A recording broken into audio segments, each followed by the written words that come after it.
지나치게 엄한 부모는 자식을 망친다고 합니다.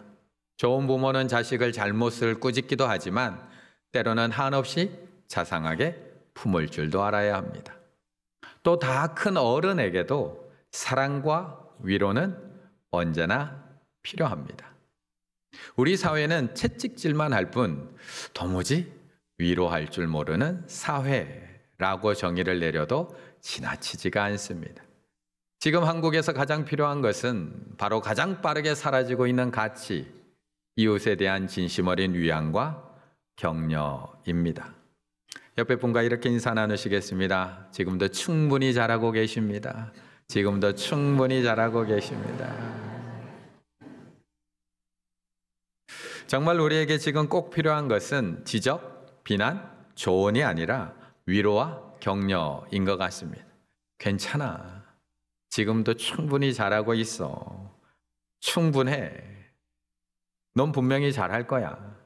넌 나에게 가장 소중한 사람이야. 와 같은 그런 작은 위로들이 넘어져 있는 우리를 다시 일으켜 세우기도 하고 또한 좌절해 있는 우리에게 새 힘을 주기도 한다는 겁니다. 그런데 오늘 본문에 나오는 이 여인은 그 어떤 위로의 말로도 위로가 되지 않는 한 여인이 등장을 하고 있는 겁니다. 그 어떤 말로도 메울 수 없는 상처, 그 어떤 위로로도 지울 수 없는 아픔, 인생 전부가 한순간에 무너져 내리는 그 절망감을 경험하고 있는 한 여인이 마을 사람들과 함께 성문을 나오고 있습니다. 12절의 말씀을 함께 읽습니다. 12절입니다.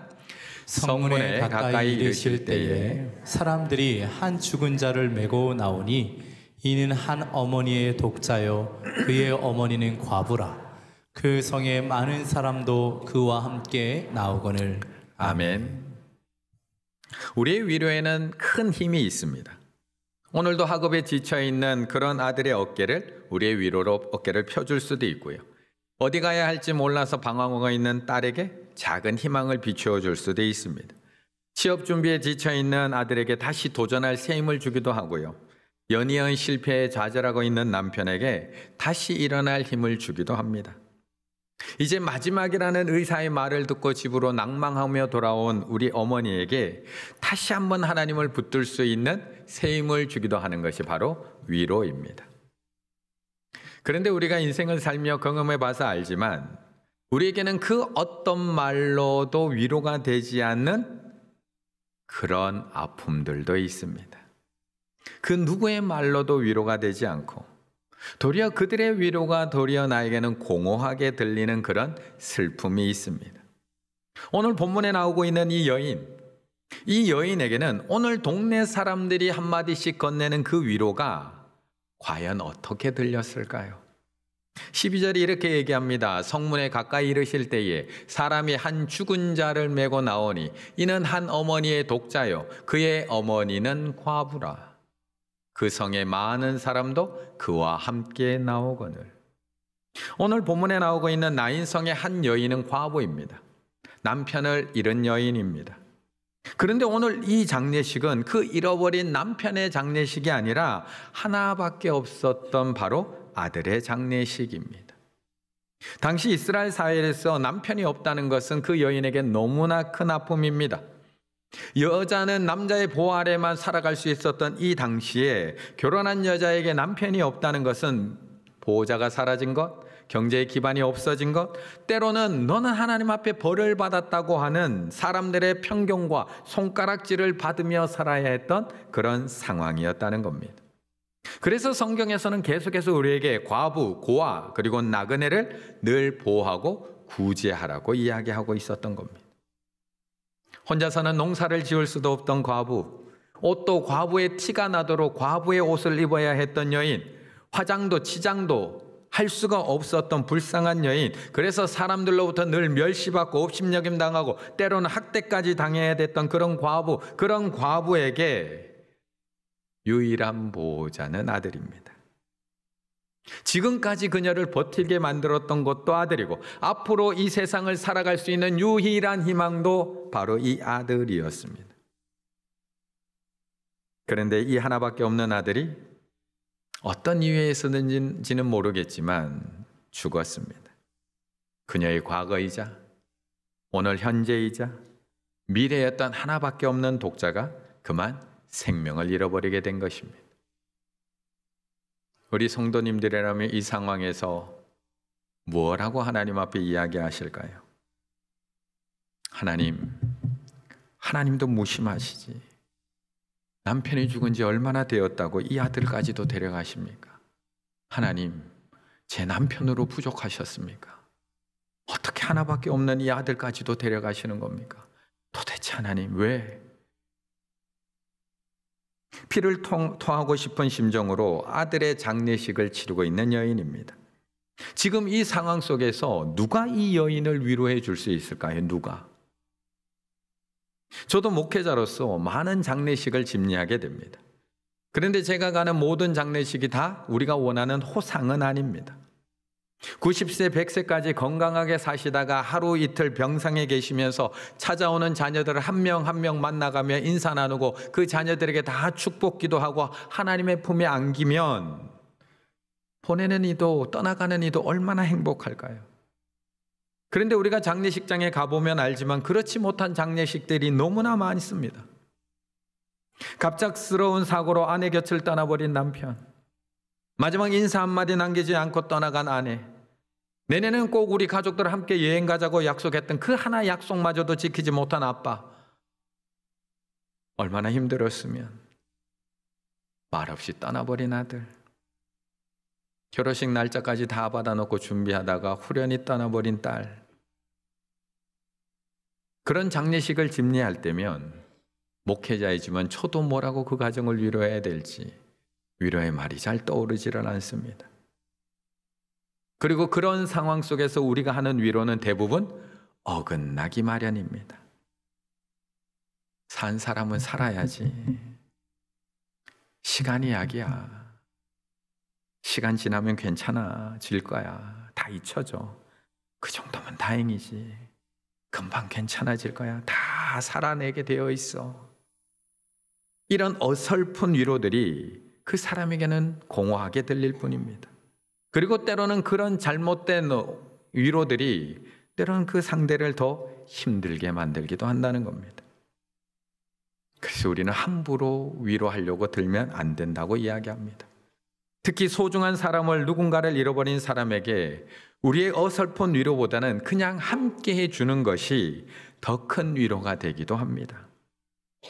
말없이 곁에 앉아 있어주는 사람, 아무것도 묻지 않고 침묵해주는 사람, 내 감정에 함부로 이름 붙이지 않고 그냥 내 곁에 있어주는 사람. 12절을 보면 그것을 이야기합니다. 성문에 가까이 이르실 때에 사람이 한 죽은 자를 메고 나오니 이는 한 어머니의 독자요 그의 어머니는 과부라. 그 성에 많은 사람도 위로할 말이 없습니다. 그래서 그와 함께 그냥 나오고 있다는 것입니다. 그래서 오늘 나인성에 많은 사람도 그녀와 함께 나오고 있습니다.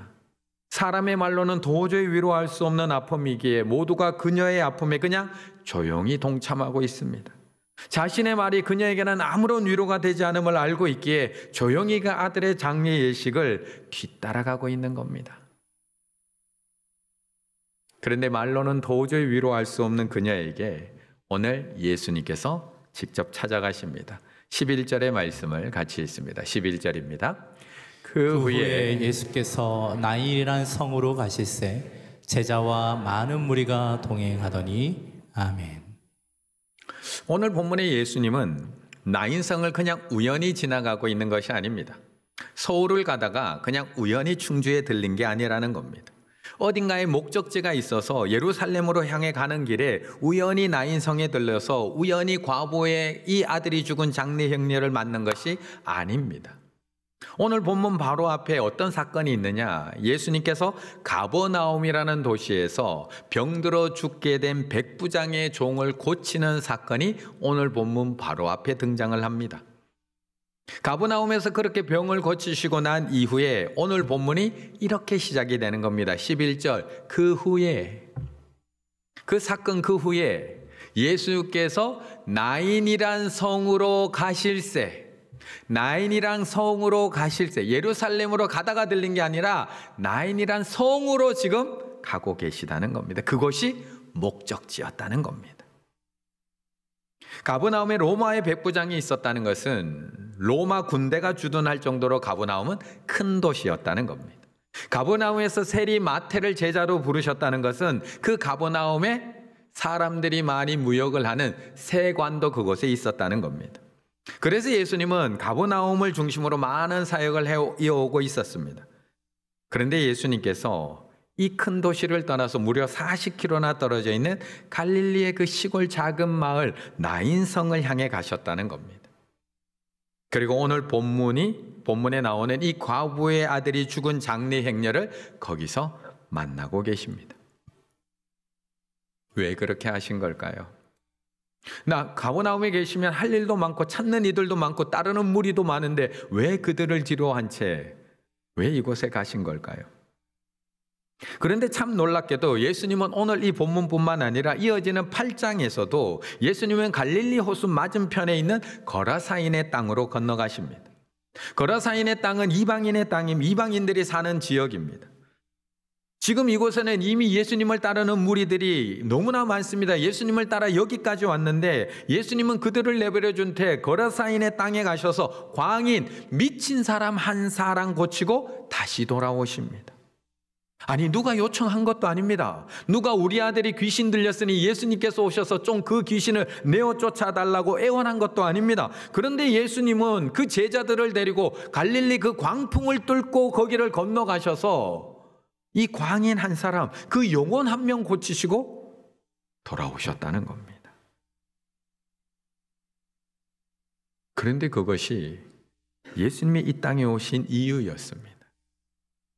그런데 이것이 바로 예수님께서 하늘 보좌를 버리고 이 땅에 오신 성육신의 의미이기도 합니다. 우리가 요청한 적이 없습니다. 우리가 하나님 앞에 와달라고 간절히 기도한 적이 없습니다. 그런데 왕 대신 예수님께서 나의 아픔 속으로 친히 찾아 내려오고 계시는 겁니다. 거라사 광인과 같은 나를 구원하기 위해서 나인성 과부와도 같은 나의 아픔을 위로하시고 회복해 주시기 위해서 예수님은 오늘도 거라사인의 땅으로, 오늘도 나인성이라는 그 시골 마을로 찾아오셨다는 겁니다. 그리고 그녀에게 예수님이 이렇게 말씀합니다. 13절, 주께서 과부를 보시고 불쌍히 여기사 울지 말라 하시고. 그런데 이 말씀만 보면 우리의 위로와 별반 차이가 없어 보입니다. 울지 말라. 우리도 옆에서 울고 있는 우리 교우들이 있으면, 형제들이 있으면 우리도 울지 마, 울지 마, 울지 마, 괜찮아. 우리도 똑같이 위로합니다. 그런데 예수님도 오늘 해주시는 말씀이 주께서 과부를 보시고 불쌍히 여기사 울지 말라 하시고 똑같은 말씀을 하고 계십니다. 그런데 우리의 위로와 예수님의 위로는 근본적인 차이가 있습니다. 우리의 위로에는 한계가 있지만 예수님의 위로에는 한계가 없습니다. 우리의 위로는 그냥 한순간 뱉어지면 공허하게 사라질 뿐이지만 예수님의 위로에는 평안과 용기가 줄 뿐만 아니라 상황을 반전시키는 놀라운 능력도 함께 있다는 겁니다. 그래서 오늘 예수님의 울지 말라는 위로는 단순히 말해서 끝나지 않습니다. 그 말을 하시는 예수님께서는 그냥 돌아가시는 것이 아니라 관에 다가가셔서 그 관에다가 손을 대십니다. 14절, 가까이 가서 그 관에 손을 대시니 맨 자들이 서는지라 예수께서 이르시되 청년아 내가 내게 말하노니 일어나라 하심에 그러자 하나님의 위로의 말씀에 능력이 나타납니다. 15절, 죽었던 자가 일어나 앉고 말도 하거늘 예수께서 그를 어머니에게 주시니 하나님의 능력이 나타납니다. 죽음에서 부활하신 예수님께서는 그 아들을 살릴 능력이 있었습니다. 죽음에서 부활하신 예수님께서는 말씀대로 행하실 강력한 힘이 있었고 그녀를 향한 긍휼하심도 있었습니다. 죽음의 권세를 깨뜨리고 부활하신 예수님께서는 그 아들을 다시 살리신 위로의 능력을 가지고 계셨다는 겁니다. 우리 성도님들 정말 부활을 믿으십니까? 우리 주님이 죽었다가 다시 살아나셨다는 것을 정말 믿으십니까? 그 주님께서 우리의 부활의 첫 열매, 마지막 열매 말고요, 첫 열매가 되신다는 것을 믿으십니까? 그 주님께서 오늘도 살아계시며 우리를 다시 살릴 것을 정말 확신하시며 믿으십니까? 이는 저를 믿는 자마다 멸망치 않고 영생을 주려 하신다는 그 하나님의 말씀을 정말로 믿으십니까? 그렇다면 울지 마십시오. 물론 이 말씀이 눈물 흘리지 말라는 말씀이 아닙니다. 다시 부활의 소망을 붙드시라는 말씀입니다. 그 부활은 머지않아 우리에게 임할 것이고 우리는 다시 부활해서 하나님 나라에서 다시 만날 줄로 믿습니다. 그렇다면 우리에게 넘지 못할 문제가 어디 있을까요? 이겨내지 못할 아픔이 어디 있을까요? 죽음의 문제까지도 위로하시고 넘어서게 만들어 주시는데 우리가 감당하지 못할 슬픔이 어디 있을까요? 울지 마라. 주님이 부활하셨다. 부활하신 주님이 우리에게 주시는 위로의 말씀입니다. 울지 마라. 주님이 부활하셨다. 우리를 죽기까지 사랑하신 그 주님께서 우리에게 주시는 위로의 말씀입니다. 우리도 부활할 것입니다. 우리 자녀들도 부활할 것입니다. 우리 배우자도, 먼저가 있는 배우자도 부활할 것입니다. 그리고 우리는 머지않아 곧 천국에서 다시 만날 줄로 믿습니다. 이것이 우리의 믿음이고 이게 우리의 확신이며 이것이 우리의 소망입니다. 그런데 우리 예수님께서 우리에게만 그렇게 찾아오셨을까요? 예수님이 우리만 긍휼히 여기시고 우리만 위로하고 우리의 눈물만 닦아주실까요? 그래서 우리 하나님께서는 이 현장에 있는 이 백성들의 입술에서 이런 고백이 흘러나오게 만들고 있는 겁니다. 16절의 말씀을 같이 읽습니다. 16절입니다. 모든 사람이 두려워하며 하나님께 영광을 돌려 이르되 큰 선지자가 우리 가운데 일어나셨다 하고 또 하나님께서 자기 백성을 돌보셨다 하더라. 아멘. 분명 하나님은 우리를 그렇게 긍휼히 여기시고 사랑하시고 돌보시기를 원합니다.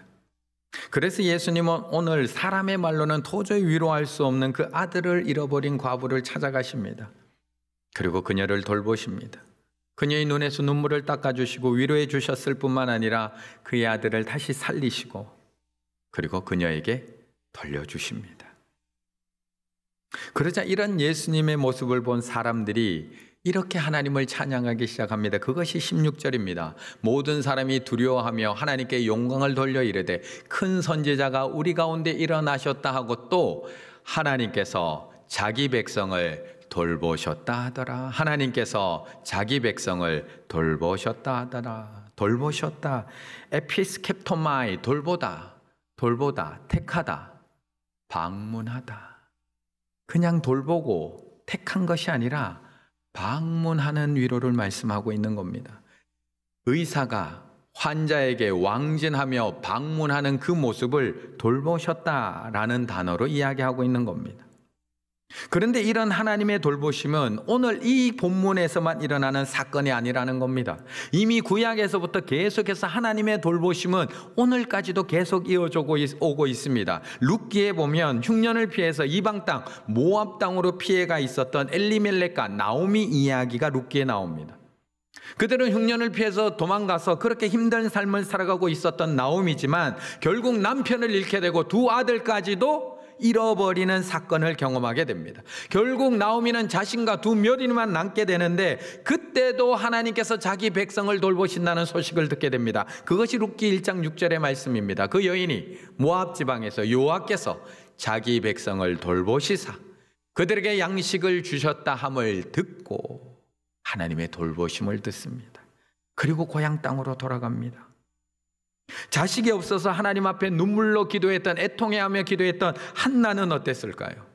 자식이 없어서 하나님 앞에 마음이 괴로워서 통곡하며 기도했던 한나는 하나님께서 그냥 내버려 두셨을까요? 아니요. 사무엘상 2장 21절에 보면 여호와께서 한나를 돌보시사 또 돌보십니다. 그로 하여금 임신하여 세 아들과 두 딸을 낳게 하셨고 아이 사무엘은 여호와 앞에서 자라니라.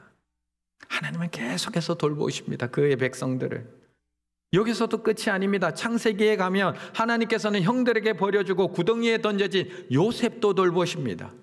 하나님은 미디안 상인들에게 팔리고 보디바르 집에 종으로 팔려간 요셉을 돌보십니다. 누명 쓰고 감옥에 갇히게 된 요셉, 술 맡은 관원에게 잊혀진 요셉도 돌보십니다. 그래서 하나님은 요셉을 애굽의 총리로 삼으시고 하나님의 놀라운 구원의 역사에 그를 사용하십니다.